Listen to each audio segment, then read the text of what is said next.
Hey folks, how we doing? So in this particular video I'm talking about Ben Courson is being pursued.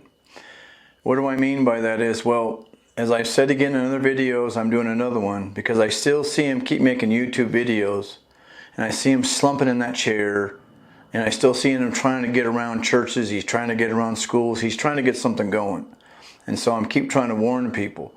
Remember, it's all the stuff that they did together at the church that's pursuing him. All the crooked stuff, all the abuse, all the secrecy. That's what's pursuing Ben Courson.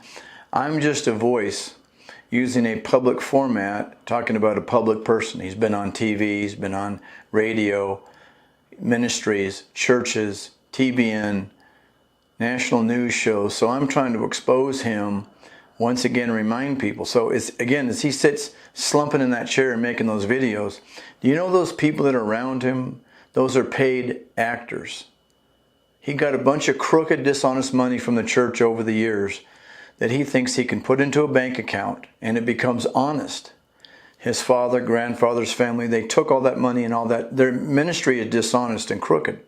So that money is dishonest and crooked. So he can have it for a season of time sitting in his bank account as much as he wants to. But it's not going to be a blessing to him. It's not going to help him. It doesn't bring him any peace because it's crooked and dishonest. And again, folks, there's no concept in Christ that as time goes by, something wrong becomes right. And what he's in his depression about now, what he's slinking in the chair and doesn't have any more energy and can't do anything, and he has to pay people to hang out with him. Because remember, he's heading to 40 years old.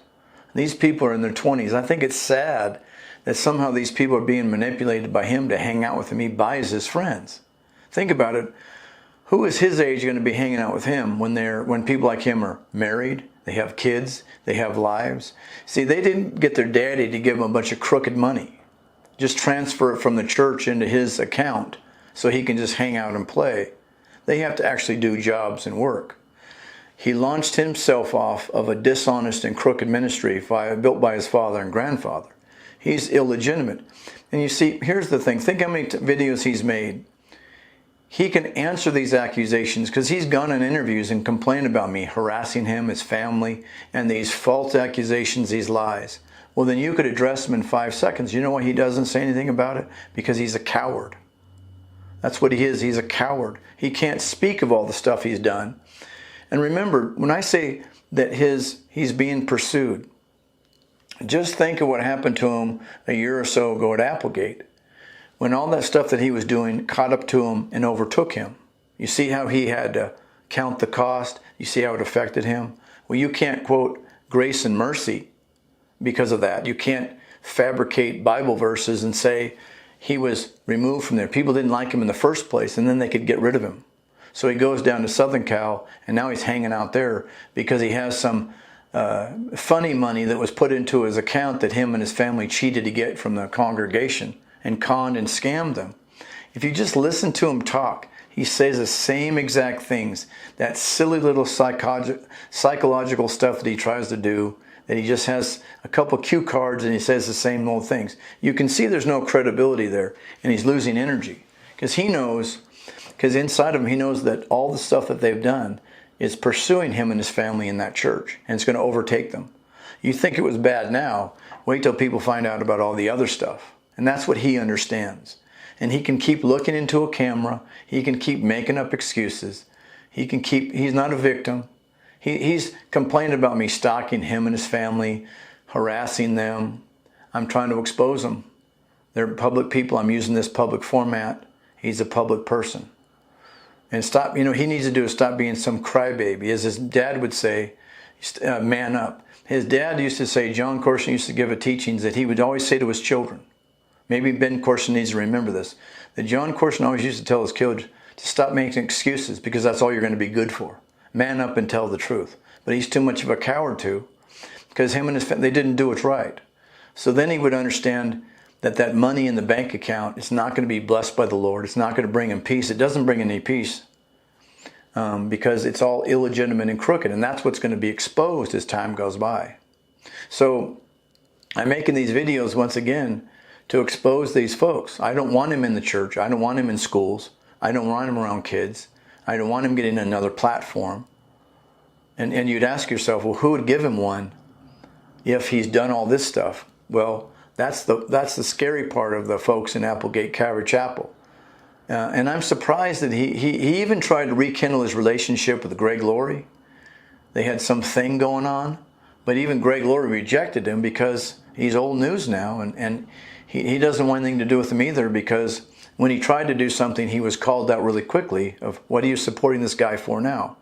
Remember, we've had these celebrities who have been out and doing this anti-Semitic stuff. And then people went on them, well, what if you're not like that, then what are you supporting it for? Well, it's the same thing in Ben Courson's case. If you're not like him, then what are you supporting him for? What are you coming around him for? And I feel sorry for these young people that are around him. It must be some manipulation. They must have Christian fathers or something. Don't you have Christian dads or something? How do you come around them? Why are you letting them around him? So I'm trying to see how he still has influence, and you're still trying to counter that, to protect folks, to get people away from him. And it's important because, again, you need to be reminded. And again, when I say in the thing that your comments are weak, your comments are weak. You quote Bible verses and Christian one-liners. Why don't you comment that the things I said aren't true? You explain to me what happened at the church. You explain to me about all the land issues and the bribery and the corruption of the county. You explain to me about the cover-up around Kelly Rasmussen. You tell me these things. Let alone you tell me why the media never covered this sexual assault allegation he had on this lady. You explain all that to me. How do they get all that done if everything is okay and these are just Christian folks? And of course, because they're preaching the gospel, they're being attacked and they're being persecuted. Ben Courson isn't being persecuted. He's simply being held accountable for what he's done. He could have distanced himself from his family when he became adult, right? Maybe not as a kid. He wasn't as responsible. But now that he's heading to 40 years old and he's taken everything he can get from Applegate, from his crooked father, his crooked grandfather. He's got that crooked uncle, Brett Meador, over there at Athey Creek. A bunch of crooked people started a bunch of other churches.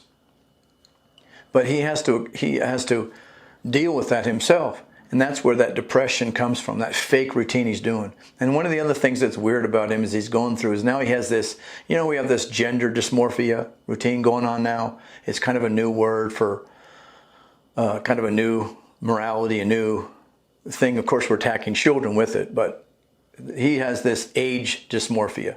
That's why he's heading to 40, but he tries to hang out with 20-somethings and 18-year-olds and dress young and do all that because he wants to go back to those days because you see, as you get older, as you all know, life becomes harder. It's more responsible.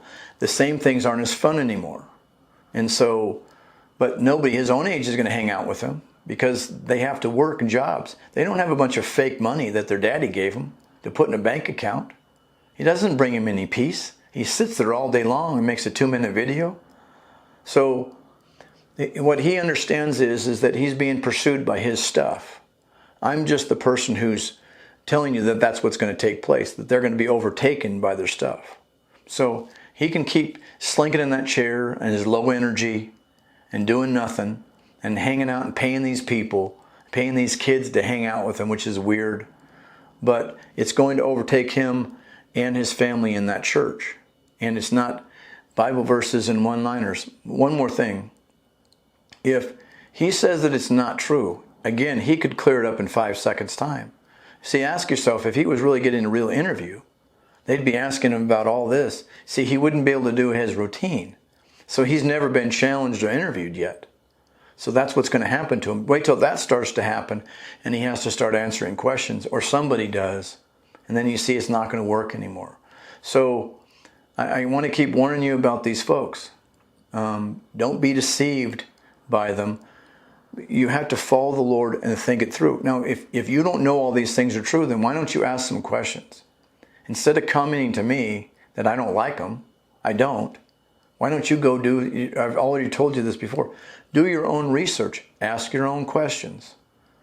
So that's what you needed to be informed, because I'm making the videos, I'm informing you. I was there for 6 years. I didn't know him at the church, but I knew what they did and I figured it out, and now I'm telling you.